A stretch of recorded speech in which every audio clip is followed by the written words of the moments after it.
Bonjour mes chers étudiants, on continue donc la correction de la série concernant le calcul intégral et primitif du module d'analyse 2.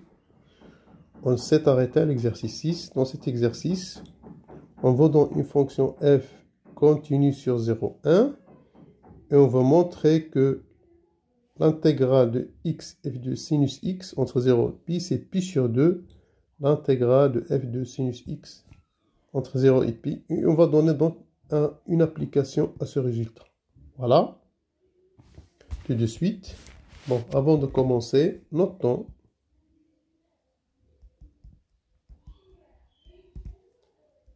garantie intégrale entre 0 et pi de x f sinus de x d de x. Et donc, on va procéder par changement de variable.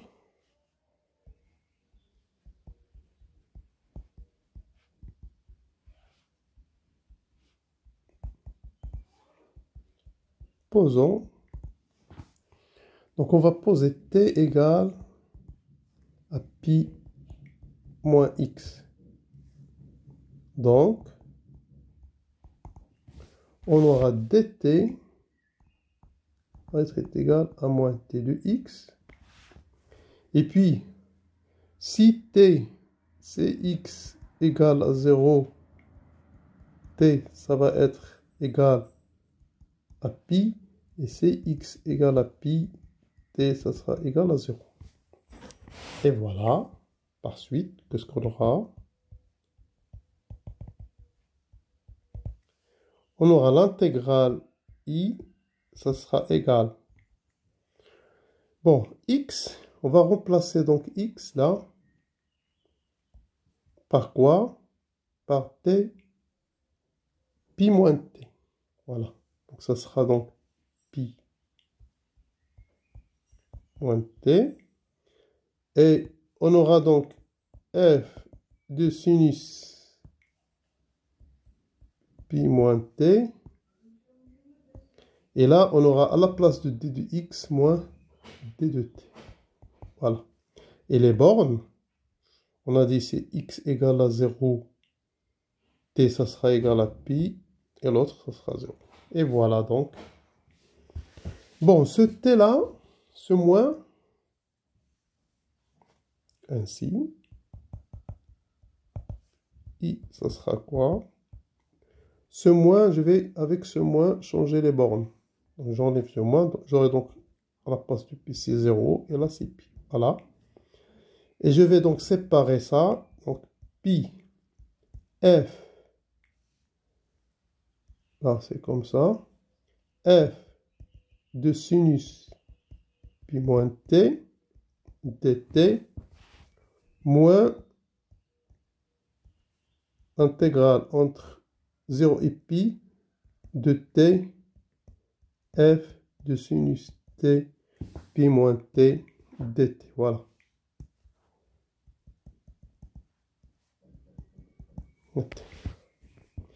Et n'oublions pas que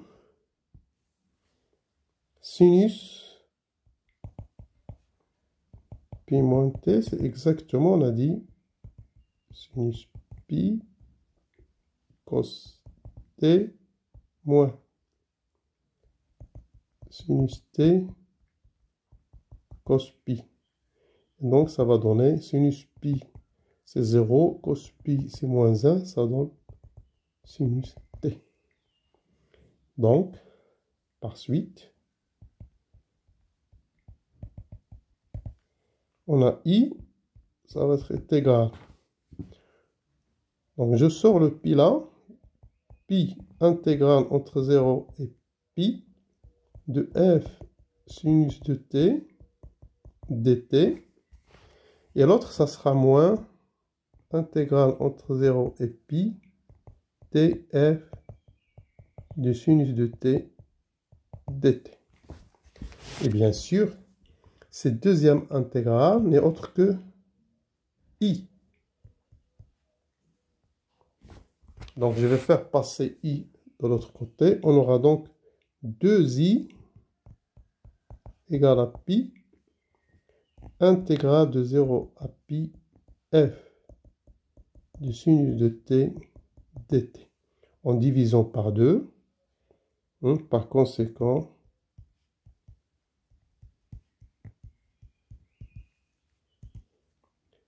I, ça sera pi sur 2, intégrale de 0 à pi, f de sinus de t dt.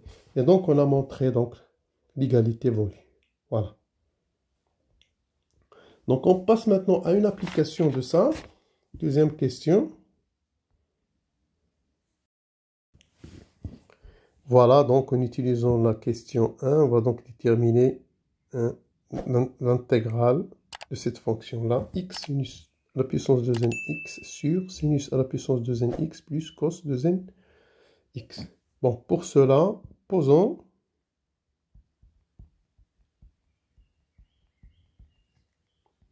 j égale la primitive entre 0 et pi de la fonction donc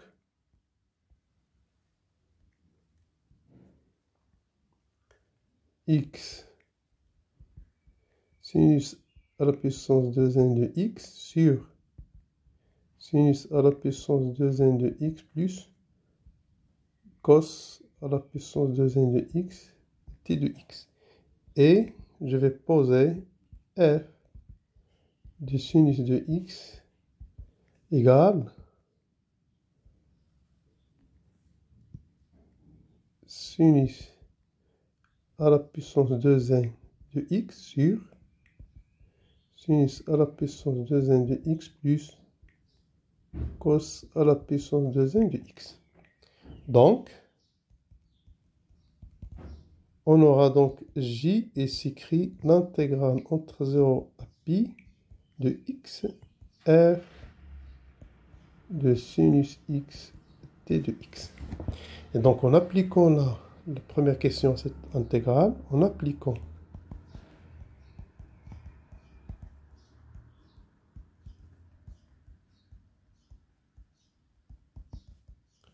la question 1,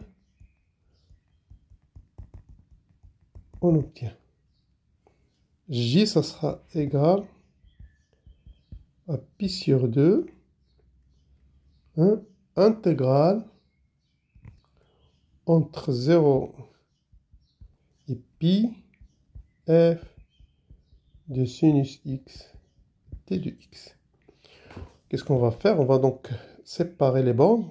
Donc, avec la relation de Salle, on a ça pi sur 2, intégrale de 0 à pi sur 2, f de sinus x t de x plus pi sur 2, intégrale de pi sur 2 à pi, f de sinus x t de x. Et on va donc considérer cette intégrale, on va faire un changement de variable pour revenir à 0 pi sur 2. Donc changement de variable.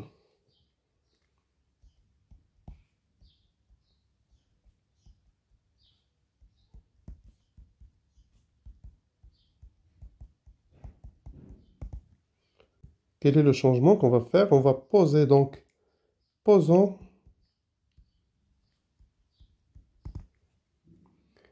t égale x moins pi sur 2. Dans ce cas, qu'est-ce qu'on aura? On aura tout d'abord que t, ça sera x, ça sera t plus pi sur 2. Et t de x, ça sera dt. Et c, donc, et cx égale à pi sur 2, t, ça sera égal à 0. Et cx égale à pi, t, ça sera pi sur 2. Et voilà, avec ce changement de variable, donc j, ça sera pour la première intégrale, celle-là, ça reste intact, ça ne va pas changer. Ça sera donc pi sur 2, intégrale entre 0 pi sur 2 f de sinus x et t de x plus pi sur 2. Et là, donc on a dit si x égale à pi sur 2, hein, t égale à 0. Donc les bornes, ce seront 0 pi sur 2. Et là, j'aurai f et x. Je vais le remplacer par t plus pi sur 2. Voilà. X, je vais le remplacer par t plus pi sur 2. Voilà. Sinus t plus pi sur 2, t de x. Maintenant, on va calculer ce f du sinus t plus pi sur 2. Donc, f, or, f de sinus t plus pi sur 2, ça sera égal. Donc, en haut, j'aurai sinus à la puissance 2n de t plus pi sur 2. Et en bas, encore une fois, sinus de 2n t plus pi sur 2 plus cos 2n t plus pi sur 2. Voilà donc.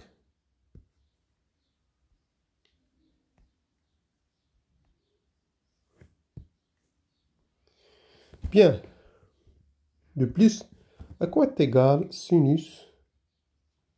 Donc, sinus t plus pi sur 2, en utilisant les formules, ça donne sinus t cos pi sur 2 plus cos t fois sinus pi sur 2. Ça donne exactement cos de t, parce que là, ça sera 0 et là, ça sera 1.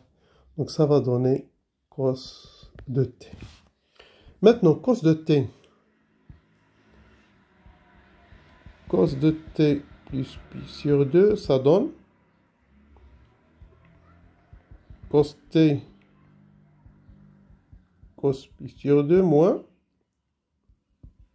sinus t sinus pi sur 2.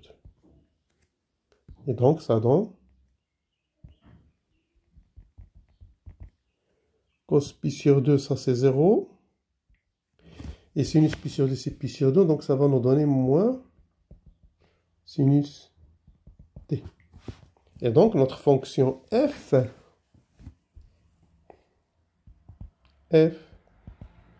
du sinus t plus pi sur 2, ça sera égal.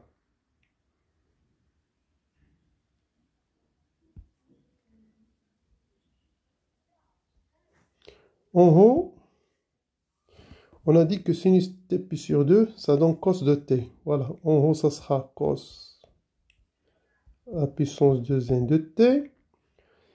Et puis en bas, j'aurai encore une fois cos à la place du sinus 2n t plus moins sinus t à la puissance 2n. Et donc, on sait, donc moins 1 en bas, j'aurai donc moins 1 à la puissance 2n, c'est 1. Je vais bien l'écrire. Donc, moins 1 à la puissance 2n, c'est 1. Donc, qu'est-ce qu'on obtient? Donc, on aura donc f de sinus t plus pi sur 2. Ça sera donc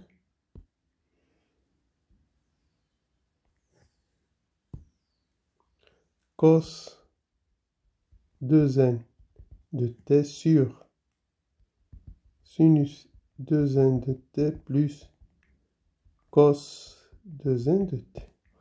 Et voilà, on va donc remplacer cette fonction-là, ici, dans l'intégrale, là.